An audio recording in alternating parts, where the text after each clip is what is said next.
And hello for today. So ayan, welcome ulit sa panibagong review. So matagal-tagal tayong mawala ng review ngayon sa Paniki Shop. So meron tayong mga units sa likod.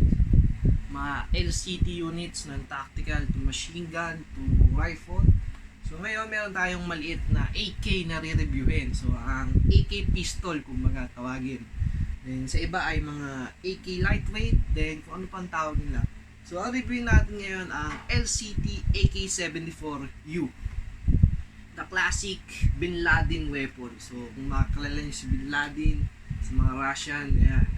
So, ito makikita niyo yung bagong unit namin na panglalaro. AK-74U. So, napakaliit niya compare sa mga rifle na nasa likod. So, paano nga ba to? Reviewin lang natin yung pinaka-barrel. So, out of the box with pre-mag na to ng mid-cap. So, ang gagawin namin dito ay high cap. So, hindi kami gamit ng mid cap.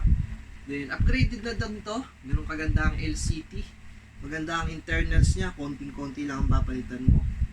Ayan. So, sa unit muna tayo. Battery, lalagyan ng battery niya ay dito sa top side or sa top cover. So, ayan. At lang natin. Ang LCT ay maganda. May sikip ang mga bakal. So, ayan. So, out of the box, naka-Tamiya lang to, pero ito, naka-dins na agad. Ayan, dinins na namin. So, ayan, hindi siya naalis, so connected siya ganyan. Buo, ayan lang, umaangat na siya ng ganyan, na-lift lang. Then, ang battery use namin na ginagamit ay Nanotech, na ganito. Ayan, kita yung chiclet. Ganitong battery. Ganito ang ginagamit namin. Kasyang-kasya yan dito sa taas. Or stick type. So, may stick type din kami dito. Ito ginagamit. Puro 1.2 lang na ito. Ito, Storm Power. Marerecommend ko. Brand. May stick type. So, pit na pit dito yan. Yan. Diyan lang siya. Chill lang siya. Same as dito sa Nanotech na 1.2. So, yung 1,200 mAh and 1.2 are same lang. Same lang. Wait lang. And, continue. Same lang siya. So, either of these two, ang bilhin nyo ay sulit na sulit for battery comparison ng nitong AK-74U. Yan. So, kanina nag-blurred. So, I hope na okay naman. Then, pag bababa mo lang siya, baba mo lang ganyan. Chill na till, tapos stop. Yan. Okay na agad yun. Then, double check nyo lang lagi ang bat kung nakalabas na yan. Yan. Tapos true magazine, ganito ang itsura ng magazine niya. Ito ay high cap na, so hindi na ito mid cap. Dikamot na yan. LCT, same brand, LCT. Yan, dikamot. Ganyan. Lagay lang natin. Yan ang itsura niya with magazine. So foldable stock, naka-skeletal. Ang bad stock. So, kung makikita nyo, meron siyang button dito or parang pinipindot na bakal, button. Ayan, nakikita nyo yan. Pindutin nyo lang yan, then pwede nyo na agad siya i-pull. Ganoon lang kasimple.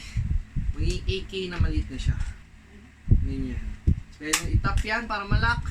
Then magiging AK pistol na siya. Ayan. Ito ang AK-74U na pwede sa market pero hindi kami binibenta ng ganito. Just check in Paniki Shop. Inquire lang kayo dyan or PM kayo or comment kayo sa video na to. Ayan. Ganyan siya kaliit. Kaya siya natawag na AK pistol kasi pwede siya ng isang kamay. Yan. Then, pagbabalik mo lang siya sa with back stock, may makikita ang clip na maliit dyan. Ayun. Kita niyo yun. Yan. Pindutin nyo lang yun. Then, back to na sa full back. So, out of the box nito ay 450 FPS. Nung kinano namin siya ay parang 440, ganon. Lessen lang siya ng 10 FPS. So, chinod up na din namin to. So, ang FPS nito ay 550 na. 550 na ang FPS nito. Yan, upgrade nito siya. Ang pilitan lang namin ay spring. Out of the box, spring lang ang pilitan namin. Then, konting relube. Goods na to. So, makikita nyo sa mga susunod na vlog namin ng Airsoft Game Site. So, this coming February 11 and 18. So, maganda ang laro ngayon.